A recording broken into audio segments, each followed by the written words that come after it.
April 2026.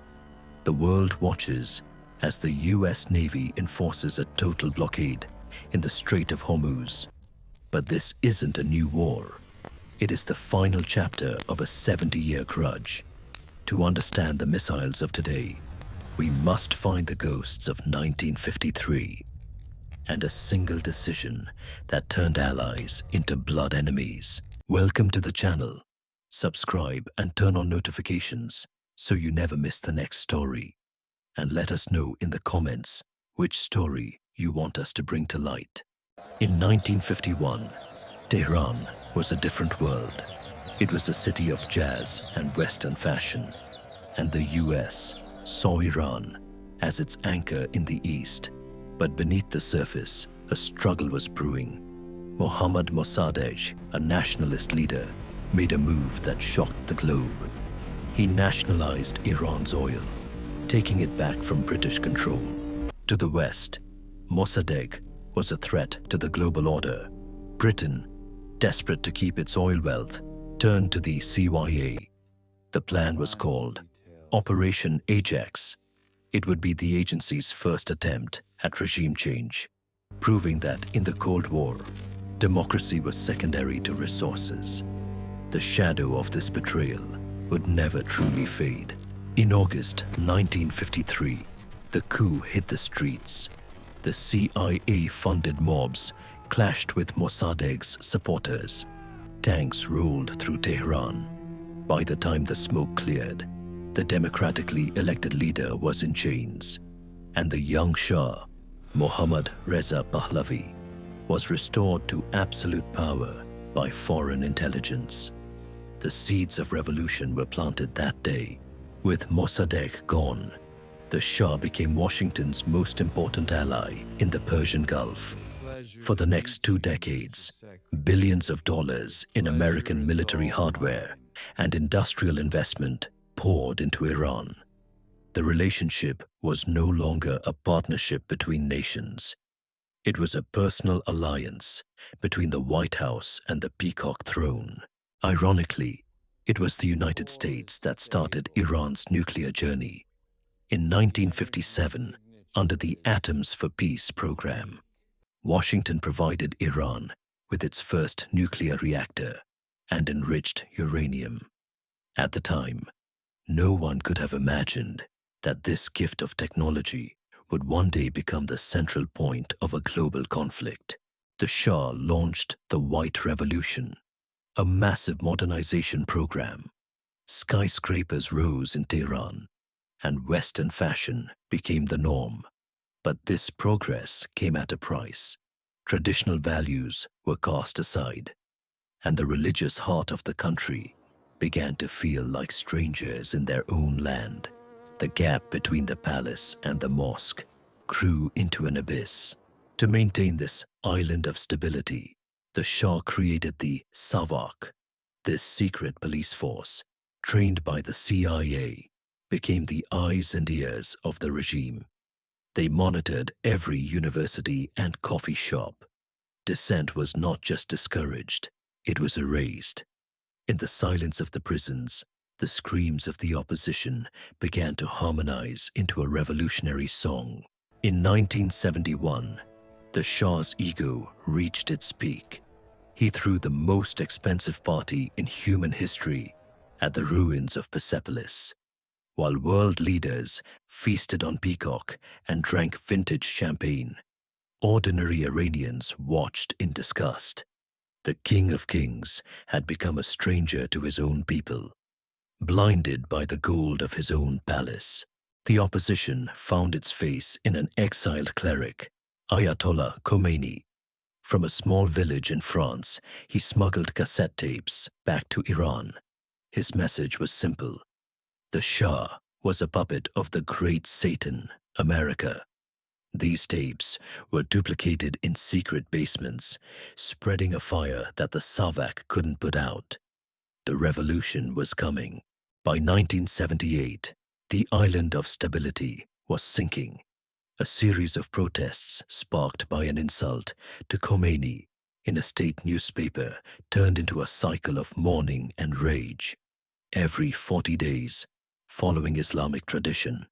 New protests honored those killed in the last clash. The Shah's modern military was facing a civilian wave that simply refused to be afraid anymore. September 8, 1978. Black Friday. Martial law was declared, but the crowds gathered anyway at Jaleh Square. The military opened fire. Hundreds were killed. This was the point of no return. To the people, the Shah was no longer a king. He was a tyrant. And to Washington, their strong man suddenly looked very, very fragile. As 1979 dawned, the Shah's cancer was a secret, but his political death was public. On January 16th, he walked toward his silver Boeing 727 for the last time. He told the press he was going on vacation. In reality, he was fleeing a country that had outgrown him. As his plane cleared the runway, a 2,500-year-old monarchy ended. The vacuum didn't last long. On February 1st, an Air France jet carrying Ayatollah Khomeini landed in Tehran. Millions lined the streets, a human carpet stretching for miles. He didn't just return to lead a country. He returned to lead a holy war against Western influence. The great Satan had lost its foothold. This wasn't just a political change. It was a total cultural purge. The new government moved to strip away every trace of the Shah's Western decadence. American films were banned, music was silenced, and the moral police took to the streets. For the United States, the ally they thought they knew had become a stranger overnight. In late 1979, the exiled Shah was a man without a home. Sick with cancer, he sought refuge in the United States for medical treatment. President Jimmy Carter hesitated, knowing the risk, but eventually gave the order. In Tehran, this was seen as proof of an American conspiracy to restore the monarchy. The rage began to boil. November 4th, 1979. A rainy morning in Tehran. Thousands of students swarmed the gates of the American embassy. Within hours, the perimeter was breached. Students scaled the walls and smashed the locks. They weren't just protesting a man. They were exorcising the ghost of the 1953 coup. The world watched in shock. 52 Americans were taken prisoner. They were blindfolded, their hands tied, and paraded before the world's cameras. It was a public humiliation of a superpower, broadcast in real time.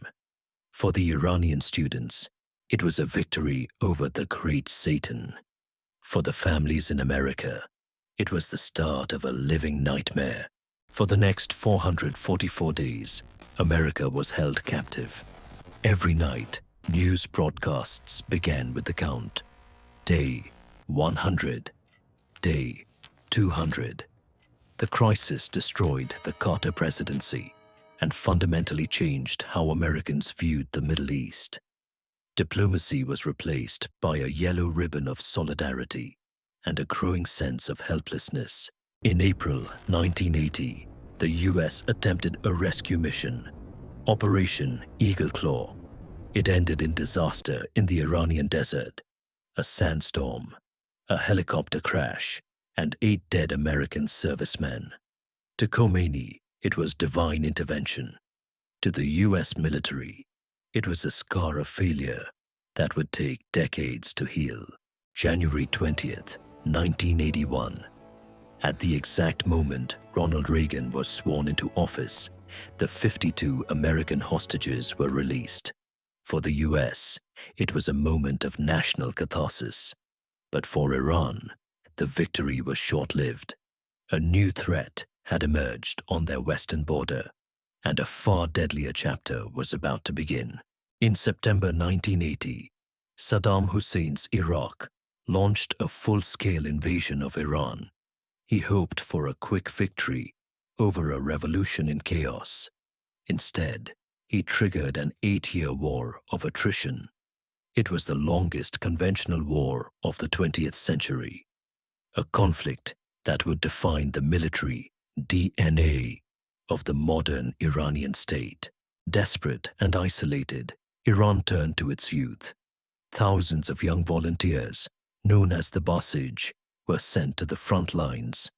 Wearing red headbands and plastic keys to paradise, they charged Iraqi positions in human wave attacks. They weren't just soldiers, they were martyrs, clearing minefields with their own bodies.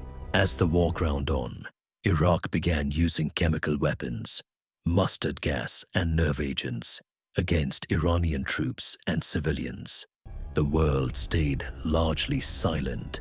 To the Iranians, the silence of the West was a second betrayal. It was a trauma that convinced Tehran they could never rely on international law for protection. Washington faced a dilemma. They hated the new Iranian regime, but they feared a victorious Saddam even more. Ultimately, the US chose to tilt toward Iraq. They provided Baghdad with satellite intelligence, economic aid, and components for weapons. The Great Satan was now actively helping Iran's enemy destroy them. By 1984, the war spilled into the Persian Gulf. In the tanker war, both sides attacked oil shipments to choke each other's economies.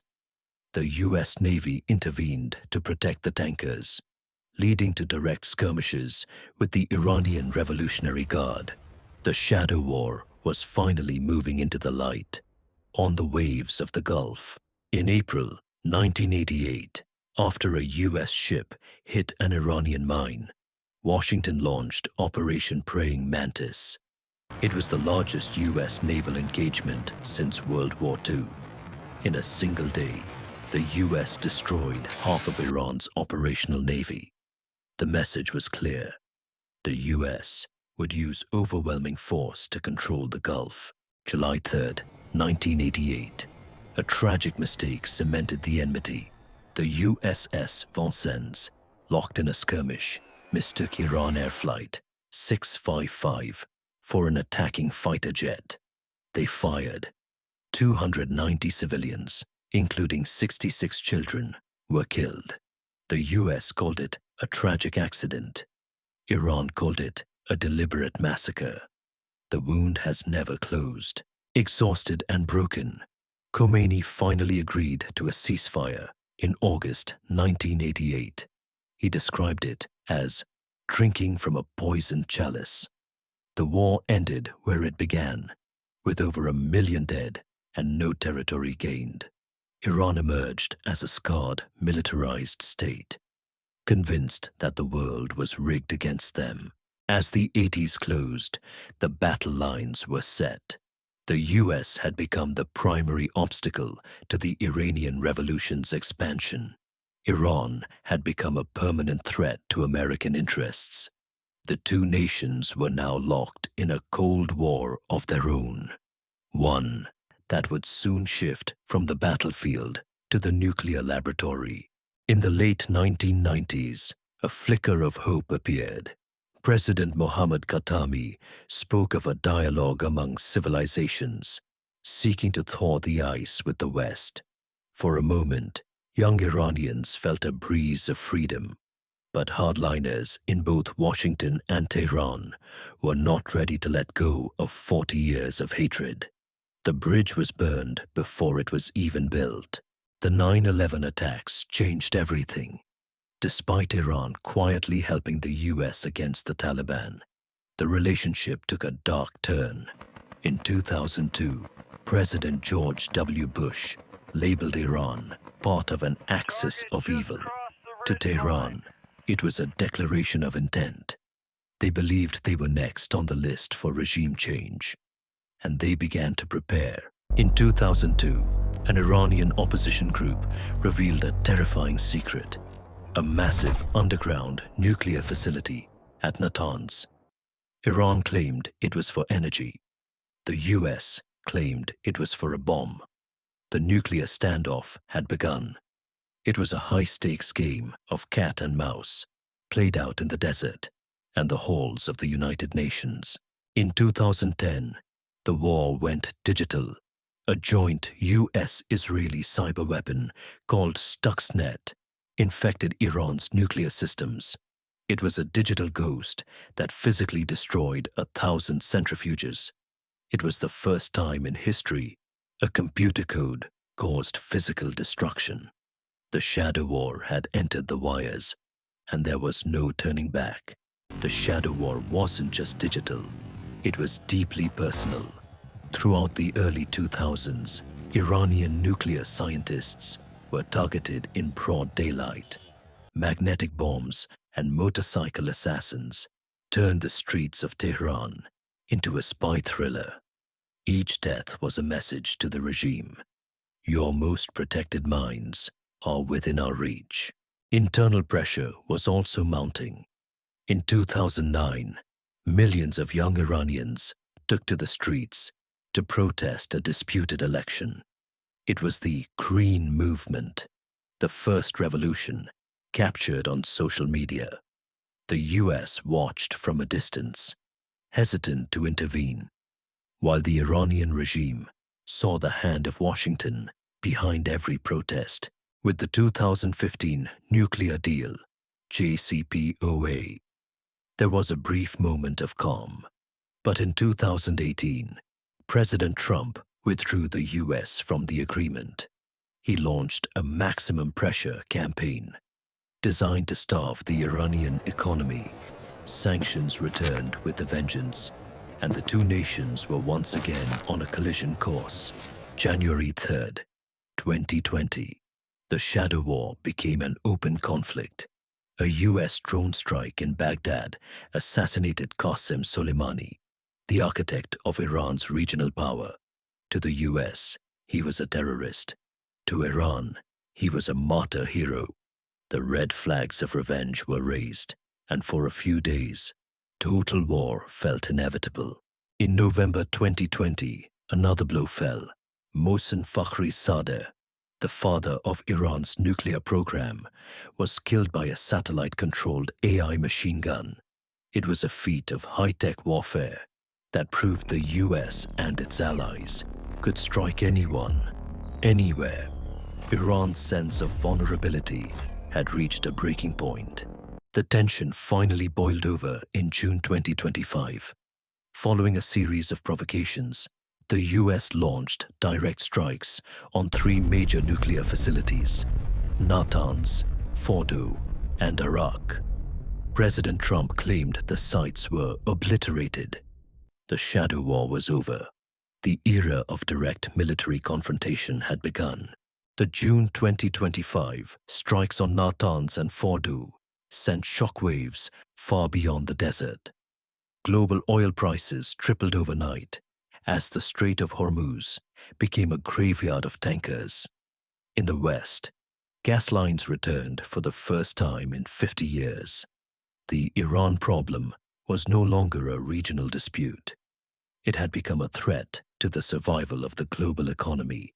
By early 2026, the maximum pressure policy had evolved into total containment. Every Iranian maritime route was under blockade. Tehran responded by fully integrating into a new Eastern Bloc with Moscow and Beijing. This wasn't just a spat between two nations anymore. It was the front line of a new, bipolar world order. February 28, 2026. The shadow war officially died. Under President Trump, the US launched Operation Epic Fury. It was a massive multi-day air campaign designed to dismantle the remains of Iran's security apparatus. Precision munitions fell on Tehran and Isfahan, shaking the foundations of the Islamic Republic. Iran did not stay silent. Hundreds of ballistic missiles and thousands of Shahed drones were launched at US bases in Qatar and the UAE. For the first time, American soil felt the reach of the conflict. as cyber attacks crippled power grids in the western US. The regional war had finally become a global conflagration. The strikes achieved the unthinkable. Reports confirmed the death of senior leadership in Tehran, including the supreme leader himself. In the vacuum of power, the streets erupted once again. But this wasn't 1979. A new generation, tired of decades of isolation, began a desperate struggle for a future not defined by the past. April 2026. President Trump issued a final 48-hour ultimatum: total dismantling of the remaining nuclear program and the reopening of the strait, or face the total destruction of the regime's heart. As US pilots remain missing in Iranian territory, the clock is ticking toward a final, decisive conclusion. Looking at the wreckage of 2026, we see the echoes of 1953. If the West had respected Iranian sovereignty, then, if the revolution had found a path of peace in 79, perhaps the world wouldn't be standing on the brink today. We are the prisoners of decisions made by men long dead, paying for a trust broken 70 years ago. The story of Iran and the United States is not a war of maps, but a war of memories. It is a tragedy in motion, fueled by the refusal to forgive and the failure to understand. As the first missiles of the final assault launch, we are left to wonder if the cycle can ever be broken, or if it is simply our destiny to repeat it. Decade by decade, decision by decision, we have arrived at the end of the beginning. History isn't just what happened, it's what people remember and what they never forget. The clock has struck zero. The silence before the storm is over. The legacy of 1953 has reached its final, fiery conclusion.